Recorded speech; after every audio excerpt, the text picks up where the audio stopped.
Hi, പുതിയ വീഡിയോയിലേക്ക് സ്വാഗതം. ഇന്നത്തെ വീഡിയോ നമ്മൾ റേഷൻ കാർഡുമായിട്ട് ബന്ധപ്പെട്ടിട്ടൊരു വീഡിയോ ആണ്. റേഷൻ കാർഡിൽ നമുക്ക് ഒരു ആളെ ആഡ് ചെയ്യണമെങ്കിൽ അല്ലെങ്കിൽ ഒരാളെ അതിൽ നിന്ന് ഡിലീറ്റ് ചെയ്യണമെങ്കിൽ, ഇപ്പോൾ മരണപ്പെട്ടവരൊക്കെ നമ്മൾ സ്വാഭാവികമായിട്ടും അതിൽ നിന്ന് ഡിലീറ്റ് ചെയ്യേണ്ടി വരും. അപ്പോൾ ആ ഒരു കാര്യങ്ങളാണ് നമുക്ക് സിവിൽ സപ്ലൈസിൻ്റെ വെബ്സൈറ്റിൽ പോയിട്ട് നമുക്ക് തന്നെ ചെയ്യാൻ സാധിക്കും. സാധാരണ ഇങ്ങനത്തെ കാര്യങ്ങൾക്കൊക്കെ നമുക്ക് അക്ഷയയിലേക്ക് ഓടിപ്പോകാറുണ്ട്. അതിൻ്റെ ആവശ്യമൊന്നുമില്ല, നമുക്ക് സിമ്പിളായിട്ട് ചെയ്യാൻ കഴിയുന്ന കാര്യങ്ങളൊക്കെ ഉള്ളൂ. അപ്പോൾ ഈ ഒരു വീഡിയോയിൽ നമ്മൾ നോക്കുന്നത് ഇത്തരത്തിലുള്ള കാര്യങ്ങളാണ്. ഒരു റേഷൻ കാർഡിലേക്ക് നമുക്ക് പുതിയ അംഗങ്ങളെ എങ്ങനെ ആഡ് ചെയ്യാമെന്നുള്ള കാര്യങ്ങളാണ് ഈ ഒരു വീഡിയോയിൽ നോക്കുന്നത്. അപ്പോൾ അതിനായിട്ട് സിവിൽ സപ്ലൈസ് കേരളയുടെ ഈ വെബ്സൈറ്റ് നിങ്ങൾ ഓപ്പൺ ചെയ്യുക. വെബ്സൈറ്റിൽ വന്നാൽ റൈറ്റ് സൈഡിലായിട്ട് നിങ്ങൾക്ക് ലാംഗ്വേജ് ചൂസ് ചെയ്യാനുള്ള ഓപ്ഷനൊക്കെ ഉണ്ട്. മലയാളം വേണം, ഇംഗ്ലീഷ് വേണം എന്നുള്ളതൊക്കെ. ഇവിടെ അതിൽ സിറ്റിസൺ ലോഗിൻ എന്നുള്ളൊരു പാർട്ടുണ്ട്. അവിടെ വന്നിട്ട് നിങ്ങൾ അതിൽ ക്ലിക്ക് ചെയ്യുക. ഈ പേജിൽ അക്ഷയ ലോഗിനും സിറ്റിസൺ ലോഗിനും ഉണ്ടാവും. നമ്മൾ സിറ്റിസൺ ലോഗിൻ എന്നുള്ളതിൽ ക്ലിക്ക് ചെയ്യുക. നിലവിൽ നിങ്ങൾ ഇതിൽ രജിസ്റ്റർ ചെയ്ത യൂസറാണെങ്കിൽ യൂസർ നെയിമും പാസ്വേഡും താഴെ കാണുന്ന ക്യാപ്ച കോഡും എൻ്റർ ചെയ്തിട്ട് സൈൻ ഇൻ ചെയ്യാം. അല്ലാത്തവരാണെങ്കിൽ താഴെ വന്നിട്ട് ക്രിയേറ്റ് ആൻ അക്കൗണ്ട് എന്നുള്ളത് ക്ലിക്ക് ചെയ്യുക. എന്നിട്ട് അടുത്ത പേജിൽ ഒരു അക്കൗണ്ട് ക്രിയേറ്റ് ചെയ്യുക. ഇവിടെ മുകളിൽ പുതിയ റേഷൻ കാർഡിനാണോ അല്ലയെന്ന് ചോദിച്ചിട്ടുണ്ടാവും, അത് കൊടുക്കുക. അതിന് താഴെയായിട്ട് enter Aadhaar number, enter your ration card number, അത് രണ്ടും കൊടുത്തിട്ട് ടേംസ് ആൻഡ് കണ്ടീഷൻസ് എഗ്രി ചെയ്യുക. താഴെ ഒരു user I D, password create ചെയ്യുക, നെയിം, ഇമെയിൽ, മൊബൈൽ കൊടുക്കുക.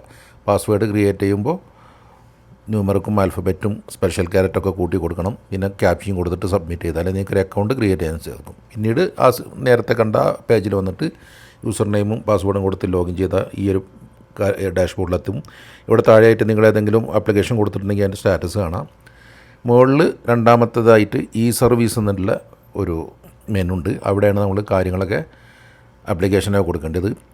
അതിൽ ക്ലിക്ക് ചെയ്ത് കഴിഞ്ഞാൽ തന്നെ ഇതിൽ ആപ്ലിക്കേഷൻ കൊടുക്കുമ്പോൾ എന്തൊക്കെ കാര്യങ്ങൾ ശ്രദ്ധിക്കണം, എങ്ങനെയാണ് ചെയ്യേണ്ടതെന്നുള്ള കാര്യങ്ങളൊക്കെ വ്യക്തമായിട്ട് മലയാളത്തിലൂടെ എഴുതിയിട്ടുണ്ട്. അത് വായിച്ച് നോക്കി മനസ്സിലാക്കുക. ഇപ്പോൾ അതിന് രണ്ടാമത്തെ സെക്ഷനിലായിട്ട് ഫാമിലീസ് സർവീസ് ഫോർ ഫാമിലീസ് ഉണ്ട്. അതിൽ റിഡക്ഷൻ ഓഫ് മെമ്പേഴ്സ്, ആരെങ്കിലും കാർഡിൽ നിന്ന് വെട്ടണമെങ്കിൽ അത് കൊടുക്കുക. അഡീഷൻ ഓഫ് മെമ്പർ, ആളെ ആഡ് ചെയ്യണമെങ്കിൽ അഡീഷൻ മെമ്പർ കൊടുക്കുക. ഞാനിപ്പോൾ അത് ചൂസ് ചെയ്തു. ഇന്ന് സോഴ്സ് ഓഫ് അഡീഷനിൽ നിങ്ങൾ ഏതെങ്കിലും ഇതിൽ കാണുന്ന ഏതെങ്കിലും ഒരു സർട്ടിഫിക്കറ്റ് ചൂസ് ചെയ്യുക. നിങ്ങൾ എന്താണോ അറ്റാച്ച് ചെയ്യാൻ കൊടുക്കുന്നത്. ഞാനിപ്പോൾ ആധാർ കാർഡാണ് കൊടുത്തത്. ഇതിലുള്ള ഏതെങ്കിലും ഡോക്യുമെൻറ്റ് നിങ്ങൾ കൊടുക്കുക. പിന്നെ റൈറ്റ് സൈഡിലായിട്ട് പേര് മലയാളത്തിൽ എൻ്റർ ചെയ്യണം. അപ്പോൾ ഈ കീബോർഡിൽ ക്ലിക്ക് ചെയ്തിട്ട് ആഡ് ചെയ്യേണ്ട ആളുടെ പേര് ഇതുപോലെ ഈ കീബോർഡിൽ നിന്ന് എൻ്റർ ചെയ്ത് കൊടുക്കുക. ഇവിടെ ആഡ് ചെയ്യുന്ന ആളുടെ പേര് ഇംഗ്ലീഷിൽ ടൈപ്പ് ചെയ്യുക. ഈ കലണ്ടറിൽ നിന്ന് ഡേറ്റ് ഓഫ് ബർത്ത് ചൂസ് ചെയ്യുക. പിന്നെ കാർഡ് ഉടമയും ഈ ആഡ് ചെയ്യുന്ന ആളും തമ്മിലുള്ള ബന്ധം എന്നാണ് ഇതിന് ചൂസ് ചെയ്യുക. പിന്നെ മെയിലാണോ ഫീമെയിലാണോ എന്ന് ജെൻഡർ സെലക്ട് ചെയ്യുക. ഇവിടെ തൊഴിലാണ് കൊടുക്കുന്നത്. കുട്ടികളാകുമ്പോൾ ഞാൻ കുട്ടികളെ ആഡ് ചെയ്യുന്നപ്പോൾ വിദ്യാർത്ഥി എന്ന് കൊടുത്തു. വരുമാനം 0 എന്ന് കൊടുത്തു. പിന്നെ മുതിർന്നവരാണെങ്കിൽ ഇലക്ഷൻ ID നമ്പർ കൊടുക്കുക, ആധാർ നമ്പർ കൊടുക്കുക. ഞാനിപ്പോൾ ഓൾറെഡി ആധാറാണ് ഇതിൽ ആഡ് ചെയ്യുന്നത്, അപ്പോൾ ആധാർ നമ്പർ കൊടുത്തു. അതിന് ശേഷം നിങ്ങൾ ഇതൊന്ന് സേവ് ചെയ്യുക. പിന്നെ റൈറ്റ് സൈഡിൽ വന്നിട്ട് ഈ ഡോക്യുമെൻ്റ് ഇപ്പോൾ സേവായി. പിന്നെ റൈറ്റ് സൈഡിൽ സെലക്ട് എ മെമ്പർ എന്നുള്ളിടത്ത് കൊടുത്തിട്ട് പിന്നെ അതിൽ നിന്ന് ആധാർ അറ്റാച്ച് ചെയ്ത് കൊടുക്കണ്ടോ. അതുപോലെ തന്നെ ഇനി ഇതിൽ ഒന്നിൽ കൂടുതൽ ആളുകളെ ചേർക്കണമെങ്കിൽ ഇതേ ഒരു സ്റ്റെപ്പ് ഞാനിപ്പോൾ എൻ്റെ മക്കളൊക്കെ ആഡ് ചെയ്യാണ്. അതിനുശേഷം ചൂസ് സർട്ടിഫിക്കറ്റ് എന്നുള്ളിടത്ത് ആധാർ ചൂസ് ചെയ്യുക. അതിനുശേഷം ആധാർ അറ്റാച്ച് ചെയ്ത് കൊടുക്കുക. അതുപോലെ എത്ര ആളെ ആഡ് ചെയ്യുന്ന അവരുടെയൊക്കെ സെപ്പറേറ്റ് ആയിട്ട് ഇതുപോലെ ആധാർ ചൂസ് ചെയ്യുക. അതിനുശേഷം നിങ്ങൾ ഈ താഴെ വന്നിട്ട് ഒന്ന് പ്രിൻ്റ് എടുക്കുക. കാരണം ഇവിടെ സൈൻഡ് ആപ്ലിക്കേഷൻ എന്നുള്ളൊരു കാര്യമുണ്ട്. ഈ പ്രിൻ്റ് എടുത്തു കഴിഞ്ഞാൽ നമുക്ക് ഇതുപോലൊരു ഡോക്യുമെൻ്റ് കാണാം. നമ്മളിപ്പോൾ ആഡ് ചെയ്ത കാര്യങ്ങളൊക്കെ വെച്ചിട്ടുള്ള ഒരു സത്യവാങ്മൂലമാണ്. അപ്പോൾ അത് പ്രിൻ്റ് എടുത്തിട്ട് കാർഡ് ഉടമയുടെ ഒപ്പ് ഇവിടെ താഴെ കൊടുത്തിട്ട് ഇത് വീണ്ടും നിങ്ങൾ സ്കാൻ ചെയ്ത് വെക്കണം.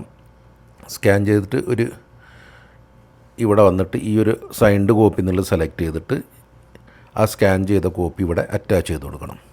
ഒരു കാര്യം ശ്രദ്ധിക്കുക, ഈ ഒരു അറ്റാച്ച് ചെയ്യണത് 200 KB കൂടാൻ പാടില്ല. അപ്പോൾ അതിന് ഞാൻ കണ്ടോ ഈ ഒരു ഫയൽ കുറച്ച് വലുതാണ്. അപ്പോൾ ഞാൻ ഏതെങ്കിലും ഒരു ഓൺലൈൻ ആയിട്ട് ഫയൽ സൈസ് റെഡ്യൂസ് ചെയ്യുന്ന വെബ്സൈറ്റിൽ പോയിട്ട് റെഡ്യൂസ് ചെയ്യാണ്. അല്ലെങ്കിൽ ഏതെങ്കിലും ആപ്പുകളൊക്കെ ഉണ്ടാവും, അതിൽ നിന്ന് ഇത് ഞാനിപ്പോൾ ഒരു 200 KB താഴെയുള്ള ഫയലാക്കിയിട്ട് കംപ്രസ് ചെയ്തെടുത്തു.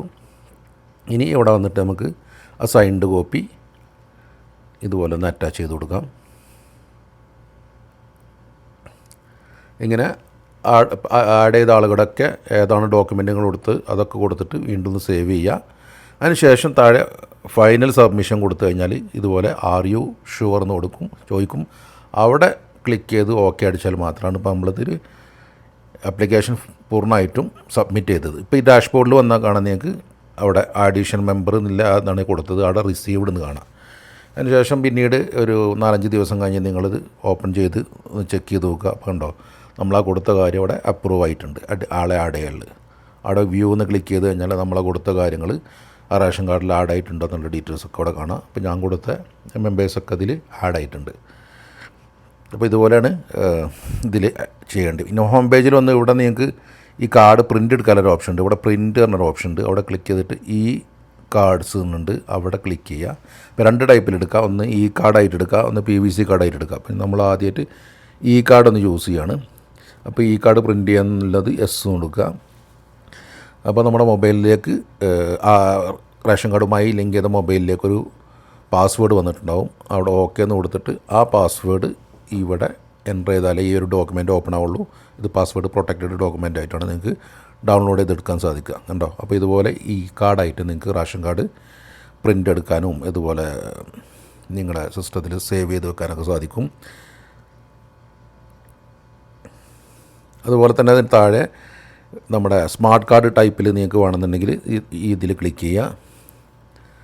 PVC കാർഡ് എന്നുള്ളതിൽ ക്ലിക്ക് ചെയ്യുക. നേരത്തെ ചെയ്ത അതേ പ്രൊസീജിയർ തന്നെ മൊബൈലിലേക്ക് പാസ്വേഡ് വരും. പാസ്വേഡ് വന്നിട്ടില്ലെങ്കിലും പ്രശ്നമില്ല. നേരത്തെ ഈ കാർഡ് ചെയ്തപ്പോൾ അതേ പാസ്വേഡ് തന്നെ ടൈപ്പ് ചെയ്തിട്ട് സബ്മിറ്റ് ചെയ്താൽ മതി. നിങ്ങൾ ഇതുപോലെ ഈ കാർഡായിട്ട് നിങ്ങൾക്ക് നമ്മുടെ സ്മാർട്ട് കാർഡ് ടൈപ്പിൽ ഇത് പ്രിൻ്റ് എടുത്തിട്ട് സ്റ്റുഡിയോയിലൊക്കെ പോയി കഴിഞ്ഞാൽ നിങ്ങൾക്കത് ഒരു ATM സൈസിലുള്ള സ്മാർട്ട് കാർഡാക്കിയിട്ട് പ്രിൻ്റ് എടുത്ത് സൂക്ഷിക്കാൻ സാധിക്കും. ഇതുപോലെ തന്നെ നിങ്ങളുടെ സിസ്റ്റത്തിൽ ഡൗൺലോഡ് ചെയ്ത് വെക്കാനും സാധിക്കും. അപ്പോൾ ഈ ഒരു രീതിയിലാണ് നിങ്ങൾ റേഷൻ കാർഡിലേക്ക് പുതിയ ആളുകളെ ആഡ് ചെയ്യാൻ വേണ്ടിയിട്ട് അപേക്ഷ കൊടുക്കേണ്ടത്. വളരെ സിമ്പിളായാണ്, കൂടുതൽ സ്റ്റെപ്പൊന്നുമില്ല. ജസ്റ്റ് ആ പ്രിൻ്റ് ഔട്ട് എടുത്തിട്ട് കാർഡ് ഉടമയുടെ സൈൻ ചെയ്തിട്ട് അപ്ലോഡ് ചെയ്ത് കഴിഞ്ഞാൽ വളരെ പെട്ടെന്ന് തന്നെ ഒരു 4-5 വർക്കിംഗ് ഡേയ്സിനുള്ളിൽ അവരത് അപ്രൂവ് ചെയ്ത് തരും. അപ്രൂവോ റിജക്ഷൻ എന്താ വെച്ചാൽ അത് അതിൻ്റെ സ്റ്റാറ്റസ് നമുക്ക് ചെക്ക് ചെയ്യാൻ സാധിക്കും. അപ്പം വീഡിയോ ഇവിടെ വൈൻഡപ്പ് ചെയ്യാണ്. ഇത്ര അറിവുകൾക്കായി നമ്മുടെ ചാനൽ ഫോളോ ചെയ്യാൻ മറക്കണ്ട കേട്ടോ. മറ്റൊരു വീഡിയോ ആയിട്ട് വീണ്ടും കാണുന്നത് വരെ it's me Naushad signing off.